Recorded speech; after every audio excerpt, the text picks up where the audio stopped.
Camp সোহেলরা উপস্থিত আছেন, মহানগর উত্তর দক্ষিণের নেতৃবৃন্দ, বিভিন্ন থানা থেকে আগত নেতৃবৃন্দ এবং আজকের এই কর্মী সভায় আগত প্রিয় ভাইয়ের আমার দল বাংলাদেশ জাতীয়তাবাদী মৎস্যজীবী দল কেন্দ্রীয় কমিটির পক্ষ থেকে এবং আমার ব্যক্তিগত পক্ষ থেকে সংগ্রামী অভিনন্দন জানাচ্ছি।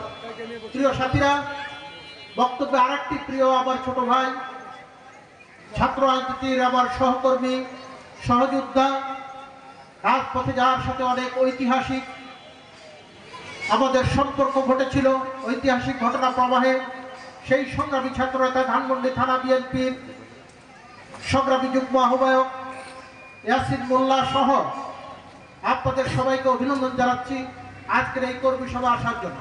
প্রিয় বন্ধুরা আমার, আমরা স্বৈরাচারকে বিদায় করলেও এখনো আমরা গণতন্ত্রের পথে ফিরতে পারিনি। গণতন্ত্র এখনো আমাদের থেকে অনেক দূরে। গণতন্ত্রের সংগ্রাম আমাদের এখনো চলছে। গণতন্ত্রের সংগ্রাম বোধহয় আমাদেরকে আরো করতে হবে। আপনারা দেখছেন আমাদের বিরুদ্ধে, এই জাতির বিরুদ্ধে একটি কালো মেঘ ঘুটঘুটে অন্ধকার হয়ে এগিয়ে আসছে। এই মেঘের বিরুদ্ধে আমাদেরকে লড়াই করতে হবে। লড়াই করতে হবে একটি কারণে, এটা একটি অশুভ চক্র। এই অশুভ চক্র যখনই জাতি একটা মুভমেন্ট করতে চায়, একটা সামনের দিকে এগিয়ে যেতে চায়, নির্দিষ্ট একটা বিষয় নিয়ে, নির্দিষ্ট একটা কর্ম নিয়ে, নির্দিষ্ট একটি চিন্তা চেতনা নিয়ে, আমাদের উপর গুলি চালিয়ে আমাদেরকে শহীদ করেছে, আমাদেরকে পঙ্গু করেছে, আমাদের ঘর বাড়ি জ্বালিয়ে দিয়েছে, তারাই আবার আমাদের এই দেশে রাজনীতি করছে।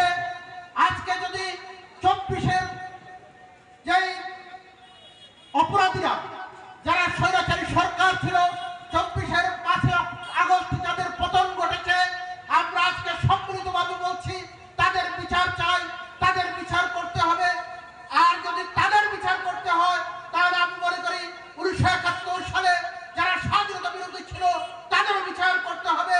সকল অপরাধী একই অপরাধ, সকল অপরাধের বিচার একই রকমই হবে, সকল অপরাধীদেরকে একইভাবে চিহ্নিত করতে হবে। প্রিয় বন্ধুরা আমার, আজকে আমাদের চাহিদা হলো কি, আমরা 17 বছর লড়াই করেছি ভোটের জন্য। আমরা ভোট চাই, আমরা গণতন্ত্র চাই, দেশের জনগণের সরকার প্রতিষ্ঠিত করতে চাই। কিন্তু তারা আজকে এই ভোটের নামে তারা প্রহসন সৃষ্টি